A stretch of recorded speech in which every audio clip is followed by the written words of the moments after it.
So here's the thing, guys. How do you exactly approach a movie like this? I mean, think about it. Today's movie is actually going to be based off an old TV series from the '90s. Back when we had a bunch of teen movies and teen series that I'm sure some people have imprinted in their minds, while others have not. And how exactly do you approach this series, knowing of a god-awful movie that was based off of it that people pretty much want to forget from their memories? Well, there's no easy way. As a matter of fact, when it comes to a movie like this, or even movies in general, there's really no easy way. You just talk about it and get your thoughts out. That being said, I am a guy who's grown up with the old Power Ranger TV series back in the '90s. It happened when I was a kid, I swear. And honestly, I don't have much fond memories of that series. I remember watching that series seeing its series through all its entire incarnations, such as Jungle Fury, Mighty Morphin Power Rangers, etc., etc., etc. The problem is, however, I don't have much fond memories of it. Nor do I have any memories of the Japanese series that inspired it. However, I did hear some news about a new movie coming out, and that's what we're going to be talking about today. Now, the Power Rangers movie was actually announced 3 years ago, and basically announced more details as the years went on. First of all, the script went through numerous co-writers, such as John Gatlin's and Max Landis, of all people, the guy who wrote Chronicle, and that final screen draft was being done by Kieran and Dermot Mulrooney, the couple who had written Sherlock Holmes: A Game of Shadows. And the fact that the film was starring a plethora of actors on board. Most of them were teenagers and unknown. I don't remember much of them, but I know one of them is now failed pop star Becky G. One of the guys started out by Dr. Luke, who's still causing trouble for Kesha.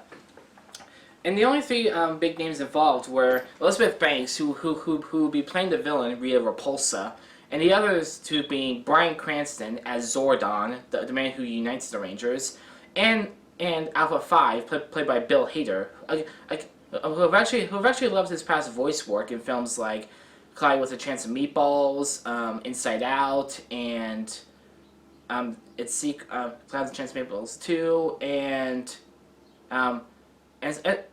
Sausage Party, even though I didn't know it was him. And the guy is a good live-action actor, especially in Superbad, which is practically his best role to date, live-action, that is.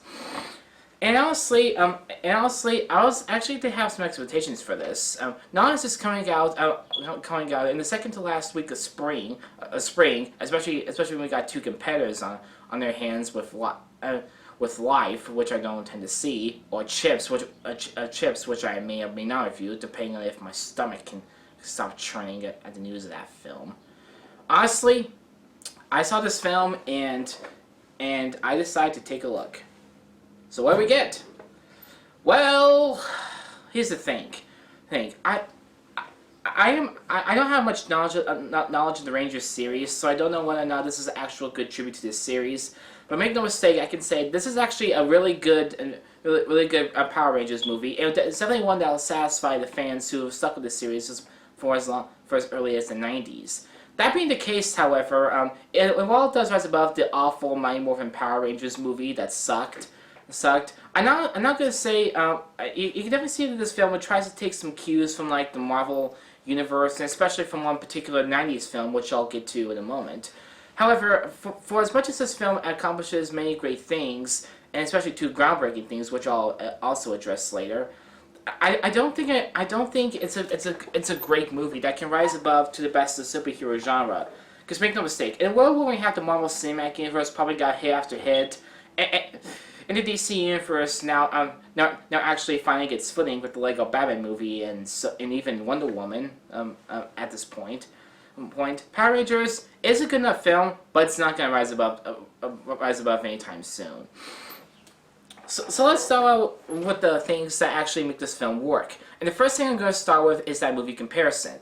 This film has basically almost been described as like a Power Rangers movie mixed with the Breakfast Club. Now, in principle, this could actually work because not only are the Power Rangers entertain people and have great powers, but the Breakfast Club was practically one of the best and most iconic teen movies of the entire genre, especially the '90s. brilliantly directed and written by John Hughes, and also feature a plethora of great actors who play kids in detention who actually who on different sides of the high school spectrum who come together and actually become friends and even boyfriend and girlfriend despite their different personalities that make them hate each other. And this film in this film we actually do get plenty of that because the film actually bases around these five teenagers who many of whom are in high school. Like you have Darcy Montgomery as Jason, a high school quarterback who gets injured in a prank gone wrong and loses his chance to play. Then we also have Kimberly, played by Naomi Scott, a former bad girl who basically gets outed by her group and is forced to and gets into detention also. We have a new girl named Trini, played by Becky G, who's kind of a new girl and is dealing with the fact that she's a lesbian, which is that groundbreaking moment I'll get into in a minute. And we also have the fact that we also have an autistic guy named Billy, played by R.J. Seiler. R.J. Seiler, who is very talkative and also is good with mechanical objects. And lastly, we have an Asian guy named Zach, who skips school more often than not to take care of his sick mother. So honestly, so I pretty much laid out the groundwork for this movie, and honestly, I will say this movie's biggest strength is the characters because not only do they actually come together pretty much almost by accident or incident, either one. They also actually really flesh out their characters as the movie goes on, and just like that The Breakfast Club did, you actually see the kids actually interact with each other and try to sound like they actually give a crap, like they actually want to talk to people who are on their level. And honestly, I will say that this film gets that right because out of this movie, I actually really like the teenage characters, and the characters playing them have some great interplay, and I really did like that. That being said, people were kind of disappointed in the trailer when the actors were not morphing up until later on and actually becoming the Rangers at the end of the movie. But honestly, I think that's actually a good positive because it allows us to take time to know the characters more and actually see them progress and train to use their powers because you don't want to spoil everything later midway through, but actually like saying them more up and say, oh, they're the Rangers. Okay, so where's the friendship? And they actually do raise that question, like, so if we become the Rangers and our job is done, what happens afterwards? We just drift apart? And that's actually a really hard-hitting question. I'm glad they brought up. And I actually do like the fact that the reason why they don't move up into the end is because they're not emotionally connected. They don't have like a pure connection to actually make them morph together. And I actually think that's a good plot element that actually gives this film a surprisingly amount of weight. However, not everything in this film hits the right notes, as I said earlier. And sadly, this is where I bring us to the villain, Rita Repulsa, played by Elizabeth Banks. Now, I haven't watched many Elizabeth Banks films because I have seen her in Scrubs, the TV show, which I still like to this day. The problem is, however, is that I haven't seen her in many films. I do know her from two. I do know her significantly from the Judd Apatow comedy, The 40-Year-Old Virgin, which I never saw, which I did see a bit of, but not all of it. And sadly, however, you can definitely tell she's trying to put on a good performance, but whoever told her she should overact her butt off just to make her sound more menacing and evil should be fired. Or better yet, it should be lasered. Because her performance is so over the top and so goofy and practically is almost laughable. I'm pretty sure she was trying to play this off a comedy, but yeah, I'm not buying it. She doesn't have the emotion. She doesn't have the humor or entertaining value of Loki. She doesn't have the emotional motivation like Colonel Zemo in Captain America: Civil War, and she's not as menacing or involved like Captain America, like like the Winter Soldier and Captain America: The Winter Soldier. She doesn't actually. And this brings us to the production and direction of the film. Now, like I said, I don't really like the way Dean Israelite directed Elizabeth Banks and told her to basically do that. Or maybe that's how she's written. I don't know. However, his direction of the film is actually pretty good. It's pretty good. He actually directs the film rather well, and is not afraid to. And the CGI is pretty well done. The problem is, however, is that let's talk about that finale.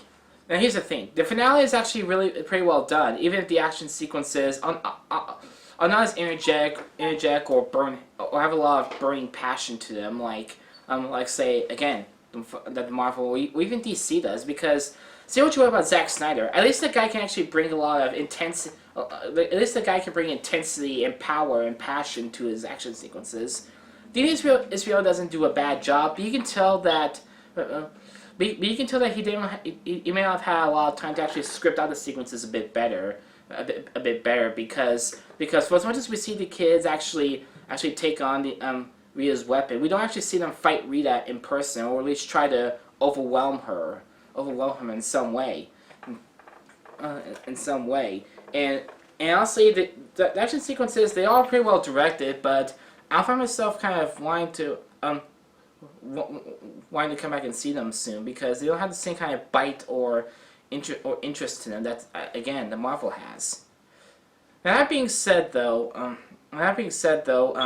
a lot of this stuff in this movie can kind of get kind of. And honestly, guys, there's not much more I can really say. I can really say on this, because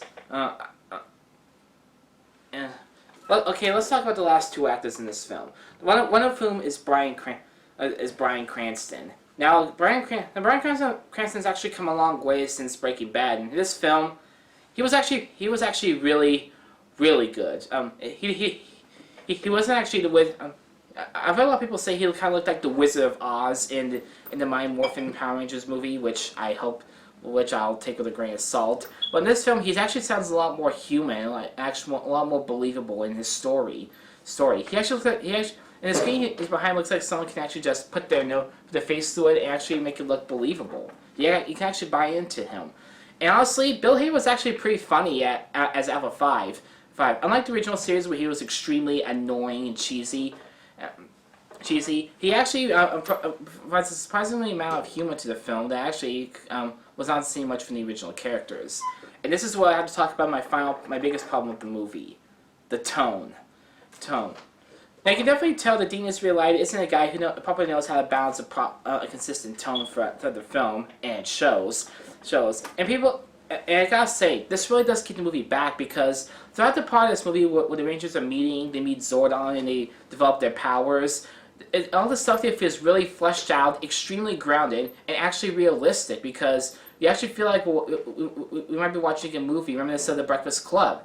It may not rise above it, but who cares? However, toward the end, when they actually put on Morphin to their powers and actually go attack Rita, the tone doesn't remain its seriousness for the most part. But the problem is, it starts to delve back into the campy, cheesy charm of the original series, and it creates a jarring contrast, because I get it's trying to take a cue from Marvel, but here's the thing: when the Marvel Cinematic Universe balanced both action, drama, and humor, they incorporated the humor so much that it was funny, but didn't conflict with the overall tone of the film. And plus, they have writers who could actually stick with that, like James Gunn, who made the Guardians of the Galaxy, or Stephen McFeely and Christopher Marcus, who made Civil War and Winter Soldier. They actually have that deft balance, whereas Dean Israelite, he does try his best, and the writers do try as well, but the tone just doesn't work. I actually love the first part of the film, and the last part, it was okay, but not so good. So in the end, guys, look, I know I might enrage some people who love this film. If you love it, good for you guys. I appreciate that. But here, there's plenty of issues, guys. The tones don't conflict. The tones don't mesh well, especially during the grounded first and second part, and the more silly, more action-driven third part. the third part. The characters are very well fleshed out. I can definitely say that. But Elizabeth Banks is way too over the top and way too tries too hard to be menacing, especially as Rita Repulsa. Bryan Cranston and Bill Hader are solid enough. I can say that. But overall, I don't know, guys. If you like it, good for you. As for me, it is good enough that I will give this a light 7 out of 10 and a cautious recommendation. It is a solid film for the fans, and if you haven't seen it and you go see it and you love it, good for you guys. But otherwise, I hope they can step things up for the sequel because they know they have a sequel coming up, and if they bring it, I'm interested to see what they see. Otherwise, in the meantime, I think I'll stick with the Marvel films. They do a better. I think they're doing a better job anyway. So thanks a lot for watching, guys. If you like what you saw, comment down below, let me know, and also be sure to like and subscribe, and be sure to check out my Facebook and go to Twitter as well. Also, be sure to donate to the channel. I really appreciate that, and thanks a lot for watching, guys. Until then, I'm Ross. This is M&M Weekly. I'll see you next time, guys.